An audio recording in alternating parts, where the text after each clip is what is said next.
Hello, this is Lucas, and in this video I'm going to show you how we can send a video through a socket in Java. Right?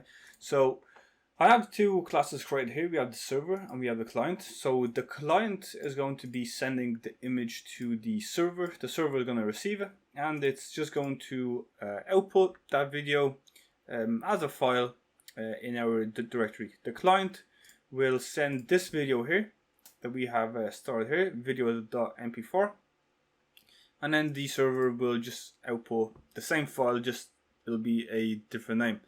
So we'll start off with the client. So firstly we need to create a try catch block with IO exception. So we'll just do IO exception e, then we'll do e.print trace. Okay, we are getting an error here, but that's because we have none in the try block.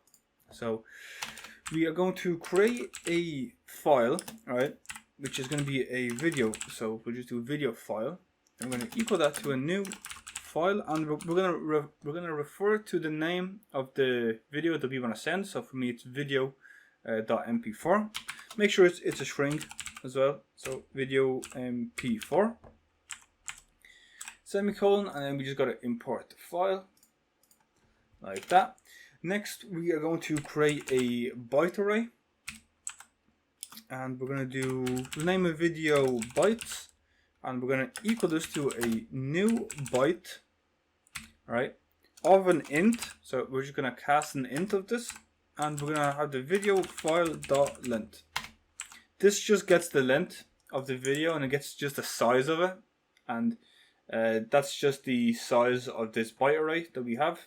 That's all that does. Next we're going to create a file input stream.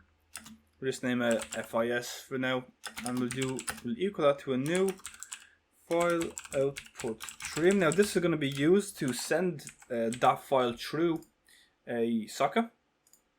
Alright, well, it's not really, it's just going to read the file. We're going to have another thing to output it. This is supposed to be input like that, file input stream, and we need to pass in the video file, so the file that we actually got. So we do video file, and after this we're going to do FIS dot read, which is going to read our bytes that we have. We'll do video bytes, and then finally we're just going to close our file input stream, so FIS.close. So we don't need that anymore. Okay, next thing, we're going to create a socket so we can connect to our server. So we'll do socket, we'll just name a socket, we'll do new socket. I'm going to write localhost here. If your server is on the same device, you can use localhost. If it's on a separate device, you'll have to pass in the IP address of the server. And then we just have to pass in a port number. I'm going to do 4242. It can be anything that's not being used. So this is definitely not being used. And then we can import the socket that we need. Next we're going to create the output stream. Now this is what's going to be actually sending our video through the socket. So we'll do output stream, we'll name it OS, equal that to a socket dot get output stream. Also got to import this like that.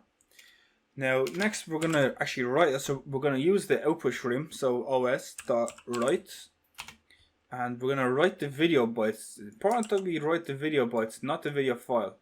Alright, because we can't actually send a file through a socket. We have to send the bytes of that file through the socket. So that's why we're sending the bytes and not the actual file.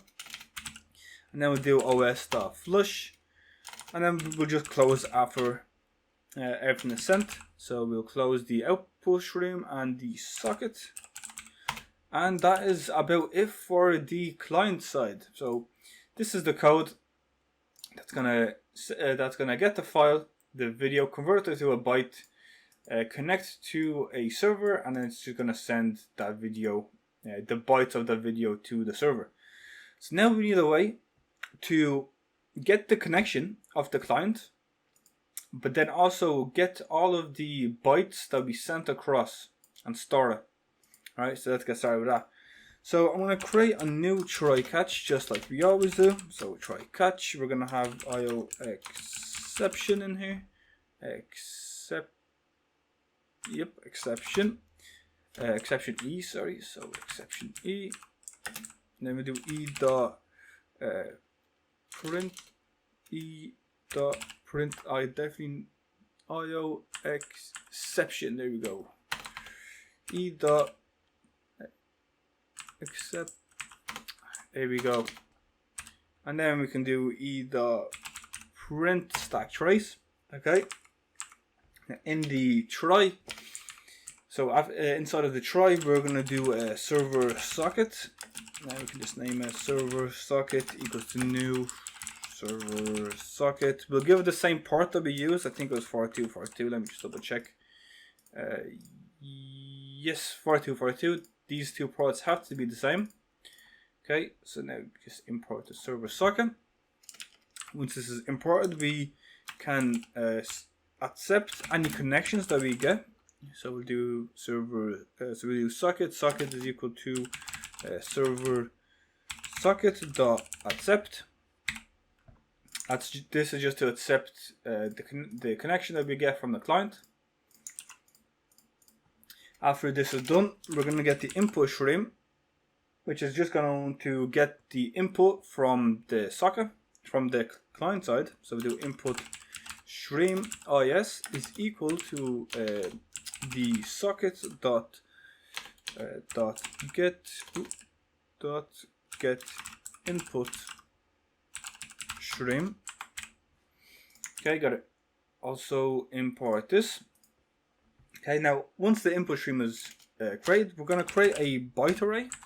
So byte array, we're going to name it buffer, and we're going to create a new byte array. Passing the values 1024. We're going to have a new integer called, we're going to do bytes read. Like that. And then we're going to create a new file output stream here after our byte read. So file output stream. We'll just name it FOS. And I'm going to do new file output stream, and we're gonna pass in the name of the file that we want to save it on the server side. So I'm just gonna name it received video.mp4. Make sure to also add in the format of the file. It's very important.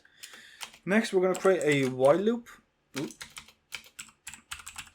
So a while loop, and we're gonna add another set of brackets inside of the while loop, and we're gonna do bytes read is equal to is.read. Now inside of this read, we pass in buffer, and then what we do is we do not equal to -1. Now in the while block code, we do FOS.write, then we have buffer. We need to pass in the number 0, and we also have to pass in the byte read. Okay, now outside of the while loop, we make sure we close the file output stream. We don't need that anymore. Then we also close the input stream, and then finally we close the socket as well. And that is basically it. So the way we will run this is, we will run the server first.